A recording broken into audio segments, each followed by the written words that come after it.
ఓం శుభంకర్యే నమః. ఆదిత్యాయ చ సోమాయ మంగళాయ బుధాయ చ గురుశుక్రః శనిభ్యశ్చ రాహవే కేతవే నమః. గురుబ్రహ్మ గురుర్విష్ణుః గురుర్దేవో మహేశ్వరః గురుస్సాక్షాత్ పరబ్రహ్మ తస్మై శ్రీ గురవే నమః. అస్మత్ శ్రీ గురుచరణారవిందాభ్యాం నమః.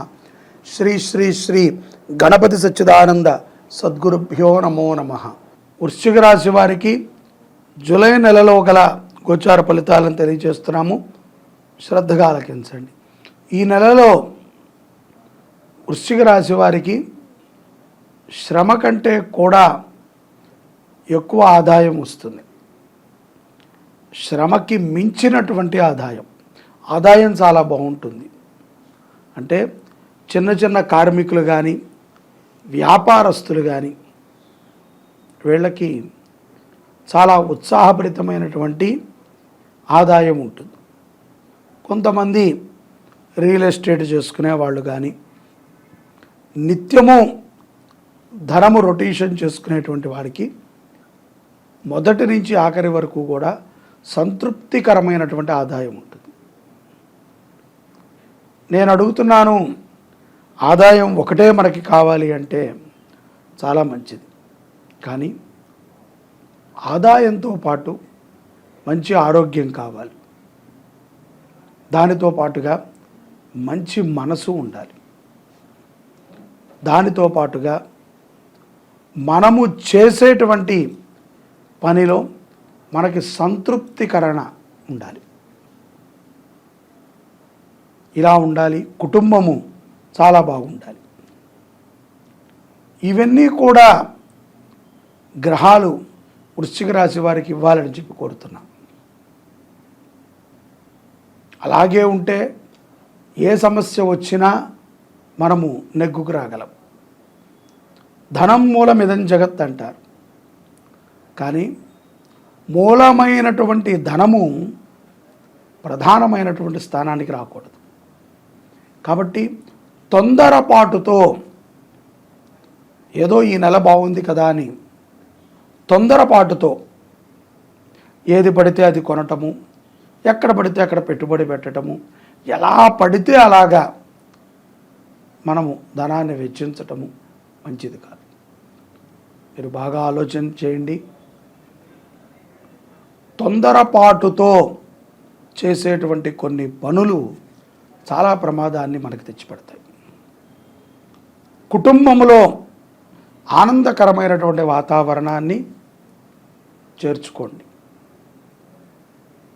ముఖ్యంగా నెలసరి ఆదాయము వృద్ధాప్యములో వచ్చే విధంగా మీ యొక్క ఆలోచనలను పెట్టుకోండి.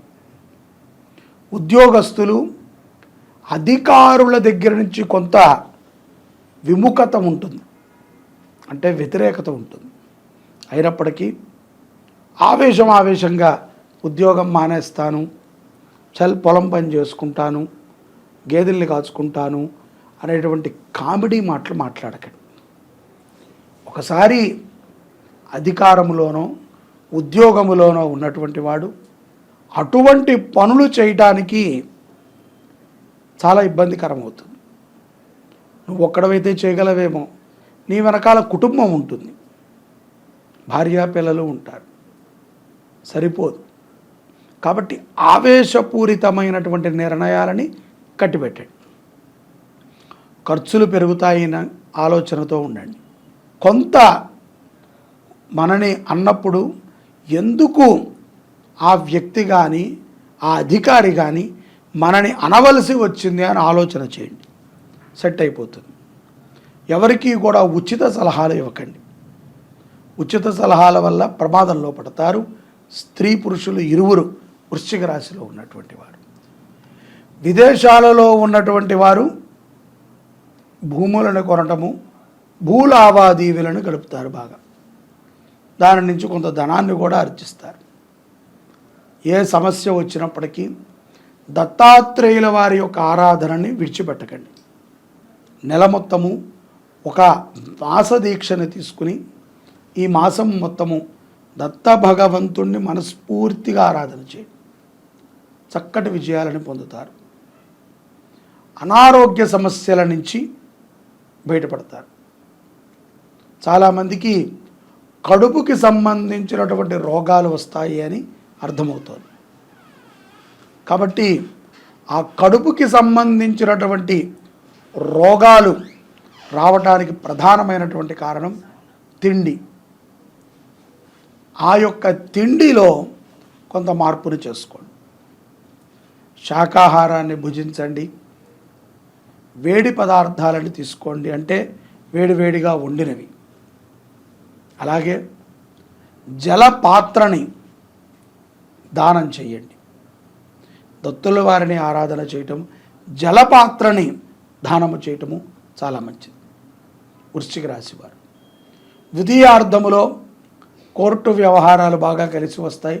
విద్యార్థులకి అనుకూలమైనటువంటి సమయం. విదేశాలకు వెళ్ళాలి అనుకున్నటువంటి వారి ప్రయత్నాలు ముమ్మరమవుతాయి. గౌరవప్రదమైనటువంటి బిరుదులు కొన్ని మీకు అనుగ్రహించబడతాయి. అలాగే మీ మాటకి కూడా ద్వితీయార్థములో పట్టు ఏర్పడుతుంది. కుటుంబంలో మిమ్మల్ని వ్యతిరేకించేటువంటి వారు కూడా మిమ్మల్ని గౌరవించటం, మిమ్మల్ని అనుసరించటం మనం చూడవచ్చు. ఇవన్నీ కూడా ద్వితీయార్థములో వృశ్చిక రాశి వారికి సంభవిస్తాయి. ధనపరమైనటువంటి లోటు ఉండదు. అలా అని చెప్పి ఉన్నధనాన్ని అప్పులనికి ఇచ్చి వడ్డీ వస్తుంది అని ఆశపడి మోసపోకండి. పెట్టుబడుల విషయంలో ఆచితూచి వ్యవహరించండి. సేవా మార్గము కోసమై కొంత ధనాన్ని దాచిపెట్టుకోవటం అనేటువంటిది చాలా ఉపయుక్తము వృశ్చిక రాశి వారికి. పిల్లల భవిష్యత్తుపై మీ యొక్క నిర్ణయాలు సత్యమవుతాయి. అలాగే ఆప్తులు, మీకు బాగా కావాల్సినటువంటి మిత్రులు మిమ్మల్ని ఎంతో గౌరవంగా చూస్తారు. వారు మీ నుంచి ఏది ఆశించట్లేదు అన్న విషయాన్ని మీరు పసిగట్టగలుగుతారు. శరీరములో చేరినటువంటి కొన్ని రుగ్మతలు తొలగుటకు ప్రాణాయామాన్ని చేయండి. శాకాహారాన్ని భుజించండి. సోమవారము పూట ఏదైనా ఒక మంచి నదీ స్నానము చేయండి. నదిలో సూర్యోదయాత్ పూర్వమే సోమవారము పూట వృశ్చిక రాశి వారు స్నానాన్ని చేసినట్లయితే అనేక దేహకాయిక రోగములు తొలగుతాయి. పాపాల నుంచి నివృత్తి అవుతారు.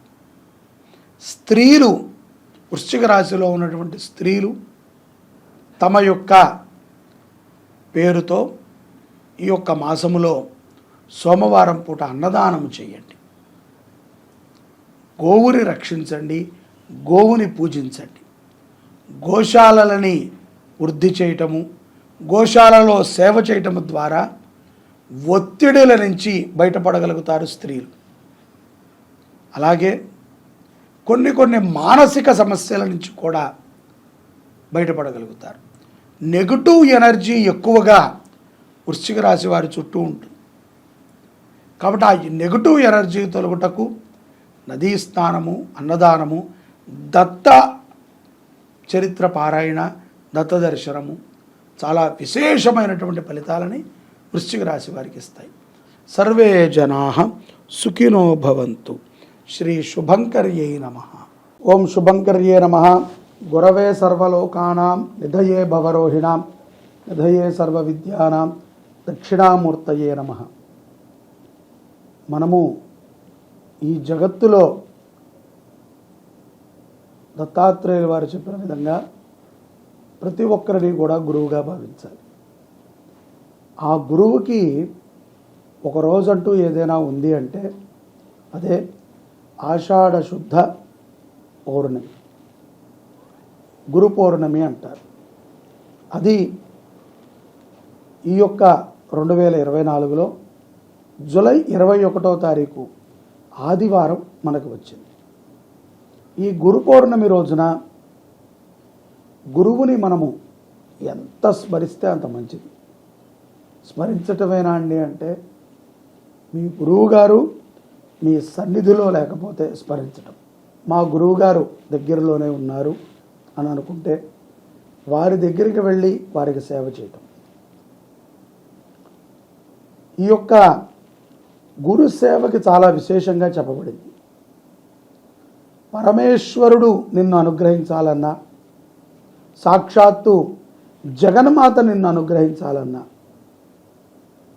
గురు బ్రహ్మ గురుర్విష్ణు గురుర్దేవో మహేశ్వర గురు సాక్షాత్ పరబ్రహ్మ తస్మై శ్రీ గురవే నమః.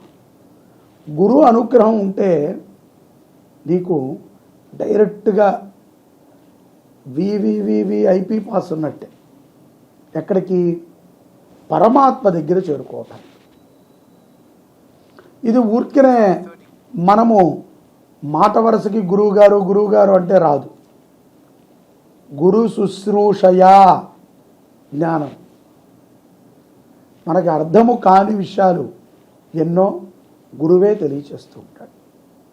అజ్ఞానాంధకారములో ఉన్నప్పుడు జ్ఞానము అనేటువంటి ఒక దీపాన్ని వెలిగించేది గురువే. మాకు తెలుసులేండి, పుస్తకాలు చదివాము, పరిజ్ఞానం ఉన్నది, మా తాత సూపర్ మ్యాను, మా నాన్నగారు హీరో, నేను ఇంకా సూపర్ మ్యాన్ని అని మనం అనుకోకూడదు. గురువు అనేటువంటి వారు ఎవరి బుద్ధి అనుసారంగా వాళ్ళకి దొరుకుతాడు. బలవంతంగా శుశ్రూష చేసి బలవంతంగా గురువు గారిని పిండుకు తినేటువంటి వారు శిష్యులు కాదు. అలా మీకు గురువు గారి దగ్గర నుంచి ఏ విషయం తెలిసినా మీరు కాగుతున్నటువంటి నూనెలో పడ్డట్టే. ఎందుకంటే ఇష్టముతో గురువు చెప్పలేదు, ఎవరికో చెప్పుంటారు గురువు గారు, అది మీరు చేస్తున్నారు. అందరికీ ఒక రకంగా ఉండదు. గురు ప్రేమ మాత్రము అందరి మీద ఒకే రకంగా ఉంటుంది. అటువంటి గురువులకి స్మరణ చేసుకోవాలి. వ్యాస జయంతిగా మనం దీన్ని చేస్తూ ఉంటాం.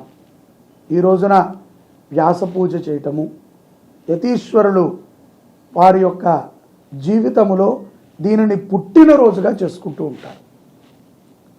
యతీశ్వరులకు ఒక జన్మదినోత్సవం అంటారు చూసారా? వాళ్ళు సన్యాసం తీసుకున్నప్పటి నుంచి వాళ్ళు ప్రతి సంవత్సరము పుట్టినట్టు.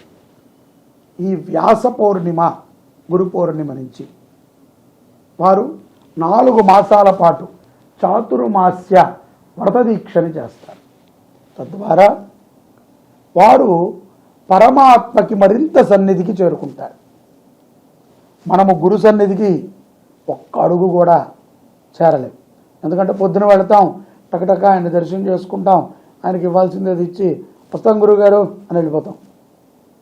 శుశ్రూషయా ఇటువంటివి ఈ సందర్భంలో కుదరదు. కాబట్టి ప్రస్తుతం ఉన్నటువంటి కాలమానాల పరిస్థితుల్లో బిజీ లైఫ్లో మనం చేయలేం. కాబట్టి ఆమిత్యము వ్యాస పౌర్ణిమకైనా గురు సన్నిధిలో కాసేపు ఉండాలి, గురు శుశ్రూష చెయ్యాలి. గురువు యొక్క బట్టలు ఉతికినా, గురువు యొక్క సన్నిధిలో ఉన్నా, గురువు చదివేటప్పుడు విన్నా, గురువు ధ్యానము చేసేటప్పుడు పక్కన ఉన్నా, గురువు గారు పూజ చేసుకునేటప్పుడు ఉన్నా ఎంతో పుణ్యాన్ని పొందవచ్చు. అదే మనకి జ్ఞానాంధకారాల నుంచి బయటికి తీస్తుంది. అటువంటి రోజు ఏదైనా ఉంది అంటే అది జూలై 21వ తారీఖు ఆదివారము వ్యాస పౌర్ణిమ. ఆ రోజున ప్రతి ఒక్కరూ కూడా మీ గురువులను దర్శించి వారికి పండ్లు, వస్త్రములు, వారికి కావాల్సినటువంటి సామాగ్రిని సమర్పణ చేయండి. ఏదో గురువు గారు అని ఊరికనే పిలవటం కాదు కదా. మనము ఒకళ్ళని గురువుగా ఎంచుకుంటే మనని చీకట్లో నుంచి వెలుతురులోకి తీసుకెళ్తారు. అందరినీ ఎంచుకుంటే తీసుకెళ్ళరు. ఒక్కళ్ళనే గురువు ఉండాలి. ఆ ఒక్క గురువుకి ఎంతమంది గురువులైనా ఉండొచ్చు. దత్తాత్రేయుడు చెప్పాడు అనేక మంది గురువులని. ఆ గురువులు అన్నీ కూడా ఒక గురువు తాటికి వస్తాడు. కాబట్టి గురువుని పూజించే రోజు ఏదైనా ఉంది అంటే అది వ్యాస పౌర్ణిమ. మన కర్మలని కడిగేస్తుంది, మనకి జ్ఞానాన్ని ప్రసాదిస్తుంది. మీరందరూ గురు పౌర్ణమి రోజున మీ గురుదేవులని స్మరణ చేసుకుంటారని భావిస్తున్నాను. జై శుభంకరి.